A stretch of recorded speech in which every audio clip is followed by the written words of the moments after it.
We ought to rename our state Washington, Tennessee, because we are here doing the work of D.C. We might as well rename the state capital the White House for various reasons. Because you are discriminating against minorities, you're attacking communities, dividing them and ripping this apart, and we should all be ashamed. On this bill, it's very important to recognize the fact that we are even here. We should not even be here at this special session. In our code, it clearly lays out the state law says that we shall not redistrict. We shall not redistrict except for every 10 years. That is what the law says. The exact call of the governor is illegal. We should not be here. The very fact that we are here is illegal. The fact that the speaker convened us, Speaker Sexton, together, illegal. The fact that Lieutenant Governor McNally convened us together, illegal. The people of Tennessee have a law. What are our laws if we can come in here and break the law? What are our laws? And we're Mr. Trooper, please remove that section right there, please. There you go, that section. Go, Representative Powell. And we are here under illegal terms. This entire proceeding is illegal. And I'm here to say, if we are going to listen to Washington, we always talk about we don't listen to Washington. We ought to rename our state Washington, Tennessee, because we are here doing the work of D.C. You know, over these last couple of days, we've heard a lot of legal and constitutional reasons of why we should. We've tried to appeal to you through the legal and the constitutional ways. But now it's just to try to appeal to your hearts and humanity. Where is your humanity in this? I would always want to say my ancestors, but I can't even say my ancestors. It was my grandparents. It was in some cases here, our parents were beaten at lunch counters. They died to drink out of water fountains with you. They died because they wanted to use the restrooms with you. Died because they wanted to love who they wanted to love. And died for us to have this right to vote. And I think it's important to think and pause. And I would hope everybody's paying attention and not just letting this go over their head, because this is a very important bill that we're about to change the course of history, and we need to be paying attention and not having sidebar conversations, because that shows me how important it is to you that you don't care that this is a game. This is not a game. This is real life. And I have to fight as if my life depends on it. You know, laws are in place. They had to put these protections and laws in place because white men throughout history have shown that they will do the wrong thing. And look where we are now. You know, we're going to force people to do something that they're not supposed to do. And then just because you can do something doesn't mean that you can't have to do something. If this legislature was in place in the 1960s, Black people still wouldn't have the right to vote. They still wouldn't have this past civil rights if this legislature was in place right now. So I want you to pause and think about this. Republicans have been in charge for the last 14 to 16 years. Still, constituents across Tennessee still have no health care, still have problem finding shelter, housing, grocery prices are rising. And what are we doing about it? We're taking away their voice. So my question is that if the Republican policies were so great, then why do we need to change the lines to rig elections? And why should people be forced to listen to do what we have to do here? So people should pick their representation, not elected officials picking who they want to represent. This is all kinds of wrong. And I can't explain to you how hard it is to keep the emotions in check when I know the importance of what people, my grandparents, my parents went through for me to have this right to be here, to stand here today. So I'm asking my colleagues across the aisle, do the right thing. Don't do what you think you're supposed to do by following your leadership. When we got in here, we pledged allegiance to the flag of the United States. We didn't pledge allegiance to one person that's in charge. So please, as you get ready to make your votes, please vote no against these bills, and let's make sure that we have fair elections. Fair elections mean for everyone, not the rigged elections that we're getting into now. Thank you, Mr. Speaker. What I want the people to understand, the people outside, the people listening, the people that we are doing this to, not with, that before we do anything else, we have to undo a law that's been on the books for more than 50 years. Because it's illegal to do what we're getting ready to do.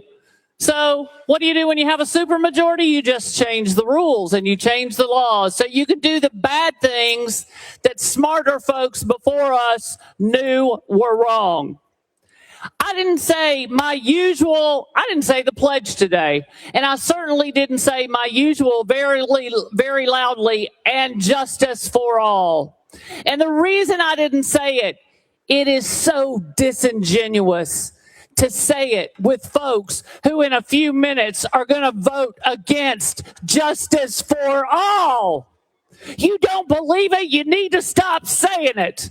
We need to write your own pledge because you don't believe the pledge that we say every day. There's no court decision that requires us to be here. None, zero. That is a lie told by the folks who called us here. It is a lie. We do not have to be here. We're costing our counties a fortune.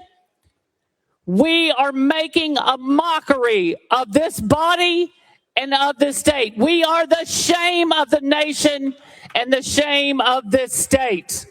We are here to take away the voices of Black voters and the people of Memphis, to crack their districts and dilute their voices. You should be ashamed, but guess what? I know that you're not.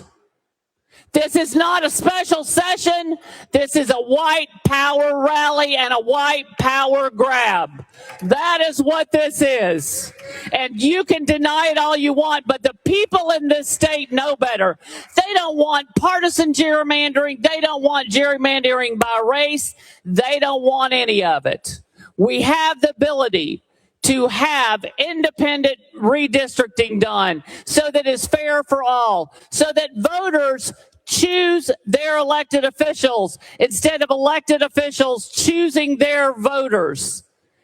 This is shameful, and that is why when you walk through these halls, you hear shame, shame, shame, because the people are ashamed of you. I know you have got tons of calls and emails, and you're going to ignore them. Well, this is on you. Vote yes. You're telling everyone you're a racist. I didn't rise today to be emotional, not upset. I'm here to say that this is my second go round.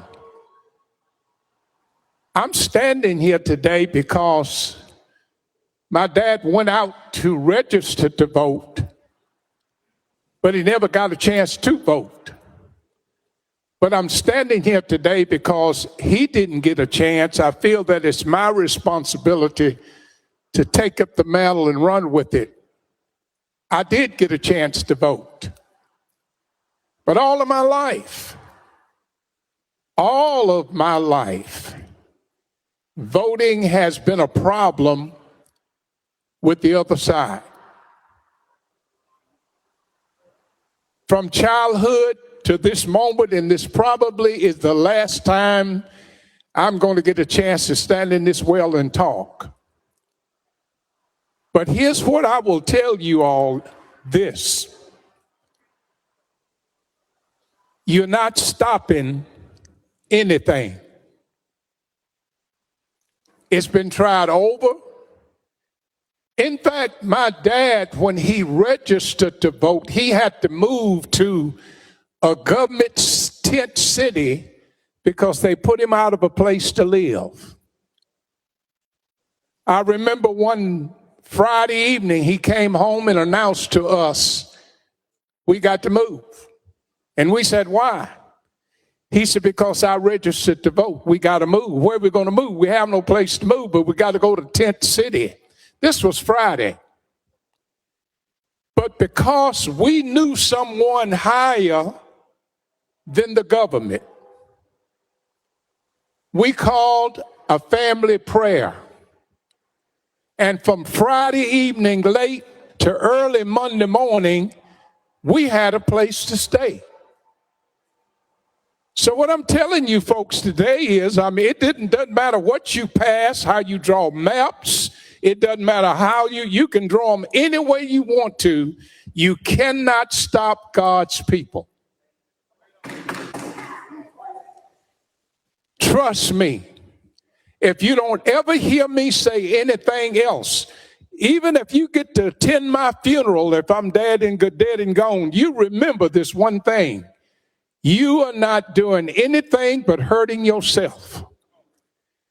And listen, at the midnight hour, because we normally like to blame everything on everybody else. You know, I'm bad about saying somebody else made me angry. No. You have to live with yourself. And at midnight, when nobody else is in your room but you yourself, you got to live with you.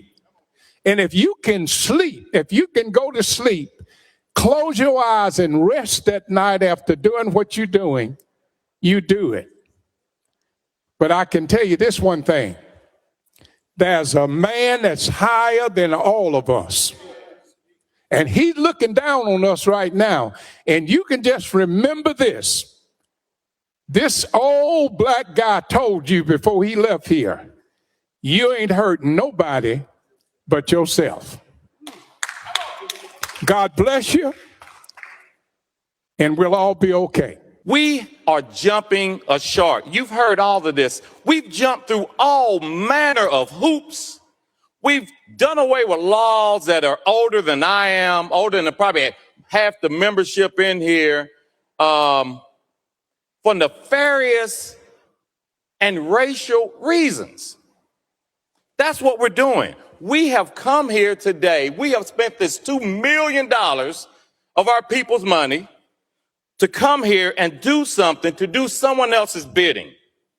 You know, that to me is a shame. So let's fast forward to today.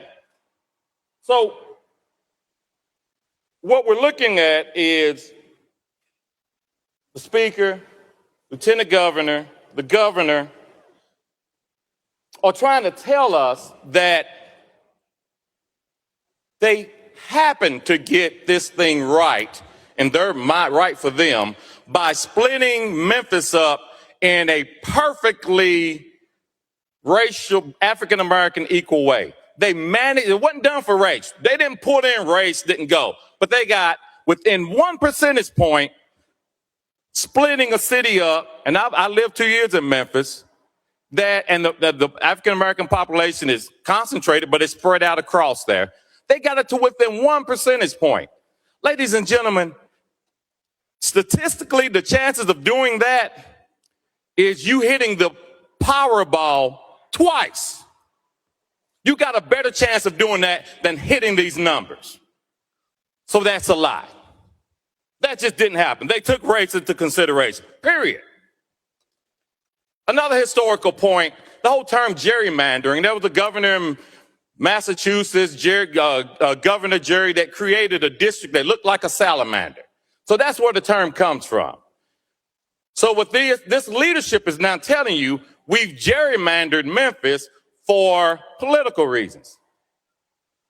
That's not how the 9th district came to be. The 9th district came to be because it's continuous. It's the only one that's just concentrated within basically a county. So you can't tell yourself that this didn't happen for racial reasons. It's an assault on African Americans.